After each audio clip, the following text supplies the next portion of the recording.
Hello, this video is going to be part review, part tutorial of option trading on the website OKex. I'll show you how to use the site and I'll give you an example of buying and selling an option. And while doing that, I'm going to be talking about the other main player in the space, and that'd be Deribit, or options trading, at least on Deribit's website. I've already done a review / tutorial of Deribit, and you'll find a link to that up the top right hand side of the screen around about now. In that video, I'll go into a bit more details on the basics of options, but also I'll leave a link in the description below. That's a good primer for a beginner out there that wants to learn a little about options. To save you some time, I'm going to give you my rough summary now. First and foremost, the proof is in the pudding, and do I use this site? And I do. I don't use it ahead of Deribit though. I split my money somewhere between the two.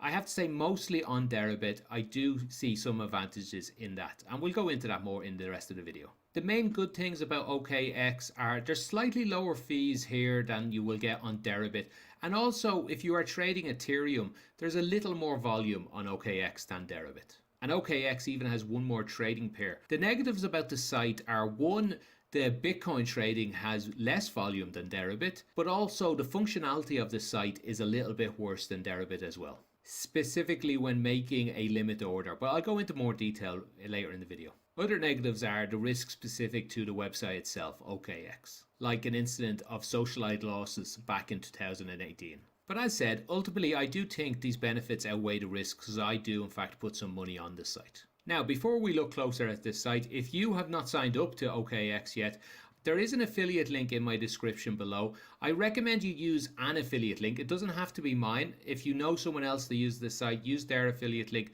But please use some affiliate link. You will get a reduction to your fees. And it's just crazy to use any cryptocurrency site without using an affiliate link first, because you do not want to pay 100% fees. Okay, let's get into it. First of all, where do we find options? If we go through up here in trade, you'll find they offer lots of things. I'll talk about them in some other videos probably, but let's click into the options for now.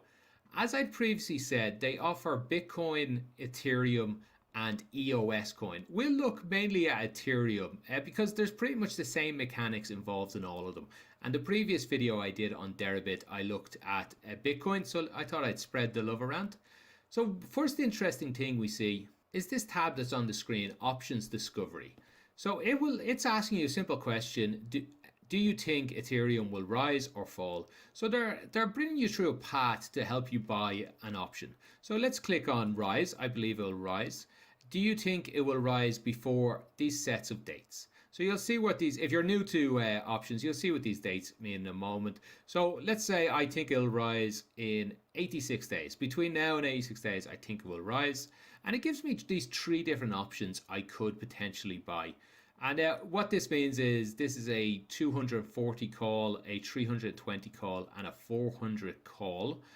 Now, obviously this one is much more likely. It says low risk here. I'd say more likely would be a better thing to put here. Medium likelihood and unlikely, but you'll get quite a high return on the unlikely ones pretty much. But let's leave this for now. But I do think it's a fantastic initiative to help new traders that are unsure on it.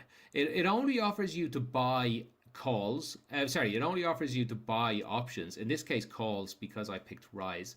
But if you went back and thought Ethereum would fall, it would give you options to buy puts as well. But let's jump into the all options tab here, and this will give us this much scarier screen. And on this screen we have all the options that are available at different expiry dates. So at this one we have the 3rd of July, all these options at these different strike prices. Again, 10th of July, 25th of September, and 25th of December. So only 4 different expiry dates, which if we compare that to Deribit, let me jump over there now. Deribit, you can see all the expiry dates over here on the left. A few more. We have Deribit pretty much have 2 daily expiry dates, whereas OKex do not have any. Deribit then have 2 weekly expiry dates. So the nearest week and next week's. Now the weekly is often the same as one of the dailies, whereas OKex only have 1 weekly. No, I believe OKex have 2 weekly ones, and they are the most useful. They are probably the most traded. Then we have Deribit having 2 monthlies and also 3 quarterlies. Again, a lot of these contracts overlap, so you do not get all the ones I've mentioned. Whereas OKex only have, I believe, 1 monthly. Yeah, that will expire in the 8 days from now. No, the current one is probably the monthly at the 3rd of July. And then they also have quarterlies. Here we have the end of September and the end of December.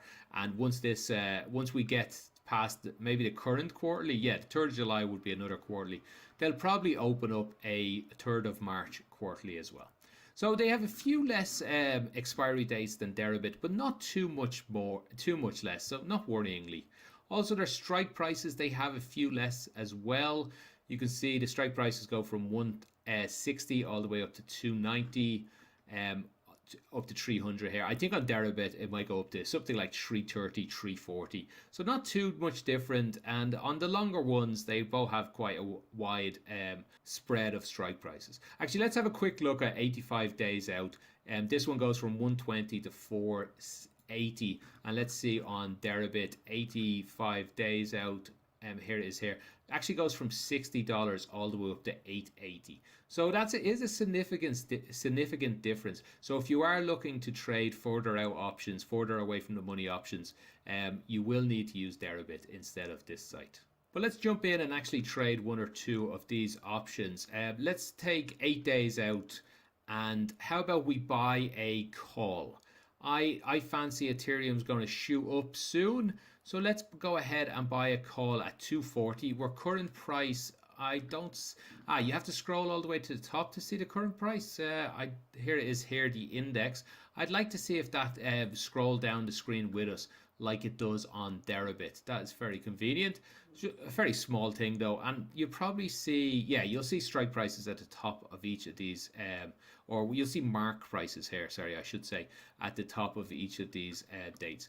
Okay, so 8 days out, will 240, current price is $12 away, $11.20 away. So if I wanted to buy one of these, the price, what it gives us here, it gives us the implied volatility. That's what the IV stands for. It also gives us the bid, the ask price, the mark price, and then it gives us the IV on the other side as well. Also, you have your positions. I'm on I've signed out my account just so I don't let people know quite how much money or how little money I have. Right, so somebody here is offering to buy one of these options at 0.01 and somebody's offering to sell at 0.13. Now I'd like to buy, but I'd like to buy it somewhere around the middle here.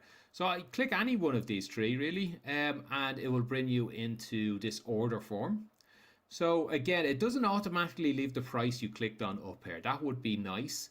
But if you click on here again, maybe I want to buy. If you want to buy at this price, it will go through straight away. They are offering to sell 500 of them. So as much as you want really, up to 500. But no, let's say I would like a little bit of a better deal. 0.0135.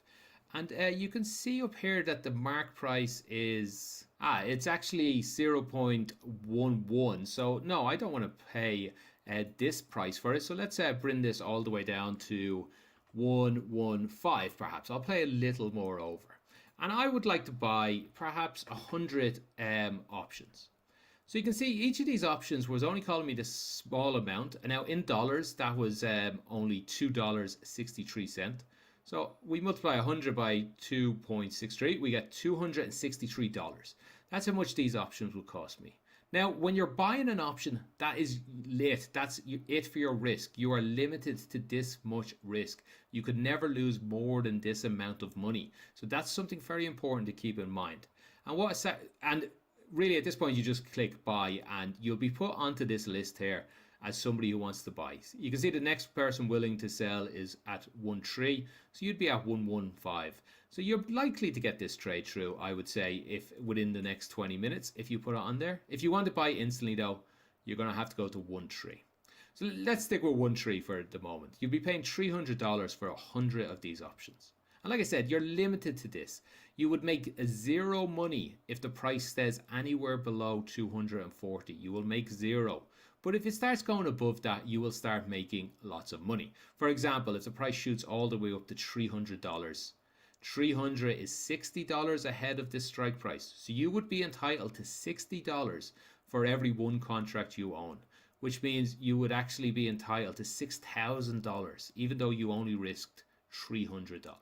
So that's the power of buying options. Although I will say the most likely event to happen in the next 8 days is the price to stay below 240 and for you to in fact lose all your money. But the times it goes above, you will make a lot of money, and you could potentially make more than you would lose, even if you only are right 1 or 2 times out of 10. All right, so that's how we would buy an option. Let's go back to all options here, and let's have a look at what if we wanted to sell an option. Let's stick on the 8-day expiry, and let me go into puts for this example. How about if I'm confident that the price of Bitcoin will not go below $200? I might be willing to sell a put to someone else. So if somebody's buying a put, they are betting the price will go below 200. So I'm betting it will not. So let's go into this line here. We can see somebody's willing to sell at 55. Somebody's willing to buy at 35. Again, I would probably put my bid somewhere in the middle if I was looking to make a trade. But just for this example, we'll take this trade here instantly, although they're only willing to buy 2 of them. But let's just pretend they're willing to buy more. And again, we'll sell 100 contracts again, because you're going to see quite the difference if we're willing to sell. This $80 here is now not how much we can risk if we are selling. This is the maximum we can gain. But we do make this no matter what the price is once it is above $200. So it's currently at $200 and nearly $30, $229. So it would seem quite likely that the price would stay above $200 in the next 8 days. So you are quite likely to make this 80. But let's look at what would happen if it doesn't stay above there. For example, let's put the price at $150. The price of Ethereum goes to 150. That means it would be 50 away from its strike price.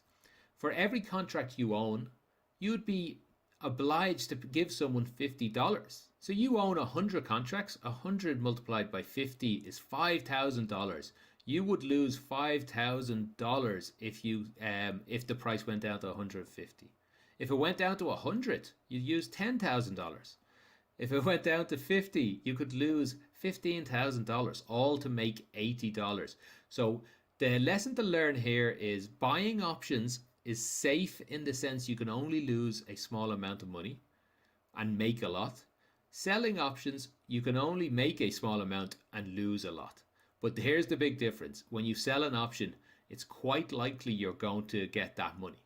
The price is probably not going to fall below $200, but the times it does, you could lose a lot more and might not make up for all the times it doesn't.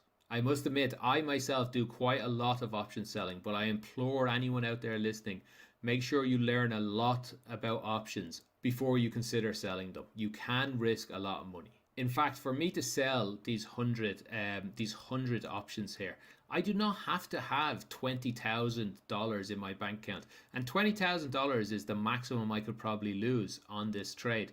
I do not have to have that in my account to make this trade. So that means you're also using margin to make this trade, which means you could in fact lose everything in your account quite easily when you're selling an option. When you're buying an option, I believe they also let you use margin, but when you're buying an option, your losses are limited.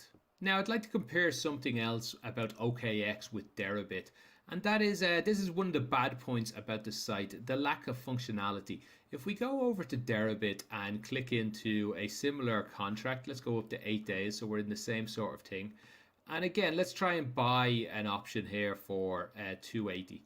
So first of all, like I said, if I click on that price, the price is automatically in there for me. That's good. Let's go back to this one. We'll get out of there and we'll go into the same trade. So again, if I click on the number available here, it doesn't automatically come up. I have to click again here. That's one small little functionality. I wouldn't let that bother you. Here's a big one though. We have a complex order form available here. That allows me to make my bids at dollar prices, implied volatility, or the base currency, in this case Ethereum. I'm not allowed to do that on OKex. Now that is a significant problem if you are looking to buy, if you're looking to put a bid up.